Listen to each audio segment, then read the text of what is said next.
അങ്ങനെ കൊല്ലത്തെ ആദ്യത്തെ നോമ്പോറയും കിട്ടി. എന്റെ ഉപ്പാന്റെ ഫാമിലിയിലായിരുന്നു കേട്ടോ. ഉമ്മമാന്റെ ആണ്ടും കൂടിയാണ്. 6 മണിക്കത്തെ പരിപാടിക്ക് നമ്മൾ 5:30 കട്ട വീട്ടിൽ നിന്ന് അങ്ങനെ. അപ്പൊ മൗലൂദ് തുടങ്ങിയിട്ടുണ്ടെന്നാണ്. അപ്പൊ ആള് വീട്ടിൽ തന്നെ ചെല്ലൽ തുടങ്ങിയിരിക്കുന്നു കേട്ടോ. അത് പിന്നെ അങ്ങനെയാണല്ലോ, ഏതെങ്കിലും പരിപാടിക്ക് ഇറങ്ങുമ്പോൾ നേരത്തെ ചെല്ലുന്ന ചരിത്രം വെക്കില്ലല്ലോ. എന്റെ ഫാമിലി ആയതുകൊണ്ട് പറയല്ലോ കേട്ടോ. പിള്ളേരെ മുതൽ കാരണന്മാർ വരെ നല്ല വൈബ് ടീംസ് ആണ് കേട്ടോ.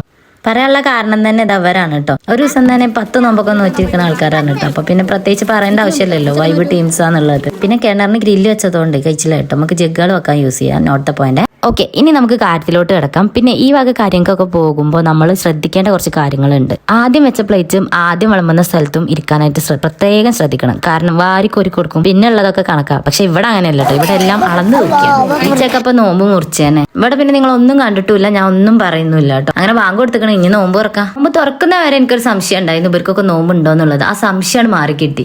പിന്നെ എന്റെ വീട്ടിൽ എന്തെങ്കിലും പരിപാടി ഉണ്ടായ പുറത്തുനിന്ന് ഒരു മനുഷ്യനെ വിളിക്കണ്ട. കാരണം അത്രയ്ക്ക് ജനങ്ങളാണ്. ഹാളിൽ സ്ഥലമല്ലാണ്ട് സ്റ്റെപ്പുമ്മ വരെ എത്തിക്കണം. ഇനി മുറ്റത്തേക്ക് ഇറങ്ങുന്നാവും. എല്ലാ കുടുംബത്തിലും ഉണ്ടാവും. എത്ര ഡെറ്റോൾട്ട് കഴിയാലും പോവാത്ത 2 കീടാണുക്കൾ. പക്ഷെ അതിന് നമ്മൾ കഴിച്ചിലേക്കുണ്ട്. എല്ലാവരും നല്ല അടിപൊളി ആൾക്കാർ. നമ്മളായതുകൊണ്ട് ചെക്കൻ നന്നായിക്കാ തോന്നുന്നുണ്ട്. ഒരു കിബില ഇതുവരെ തീരുമാനമായിട്ടില്ല. അതുകൊണ്ട് തന്നെ അവൻ എല്ലാ കിബിലക്കും തിരിഞ്ഞു കണ്ടാട്ടോ നിസ്കരിക്കുന്നത്. അല്ലോ ക്യാമറ ഓഫ് ചെയ്യാം. മുപ്പര് കണ്ടു തോന്നും. എല്ലാവരും നിന്ന് നമ്മളെ വട്ടത്തിൽ ഇരുന്ന് നോക്കുന്നുണ്ട്. ആകപ്പാടെ സമയം കുറച്ച് ആൾക്കാരാണ്. അപ്പം പിന്നെ അവന്റെ കുട്ടിനോട് ചാറ്റ് ചെയ്തോണ്ട് അപ്പൊ കുട്ടി ഇല്ലാത്ത സങ്കടം തീർക്കാതെ തോന്നുന്നുണ്ട്. ഇവൾക്ക് ഇതുവരെ കഴിച്ചൊന്നും മതിയായിട്ടില്ല തോന്നുന്നുണ്ട്. ഇപ്പൊ അടുത്തത് മാങ്ങ ഉപ്പിൻപേത കഴിക്കണത്. പിന്നെ എനിക്ക് മനസ്സിലായത് ആള് നല്ലോണം മേനനങ്ങിക്കണമെന്നുള്ളത്. ഇവള് പിന്നെ ഞങ്ങളെ ഫാമിലിത്തെ സ്റ്റാർ ആണ് കേട്ടോ. വയ്യെങ്കിലും ആളെ ചിരി അത് നിർബന്ധ.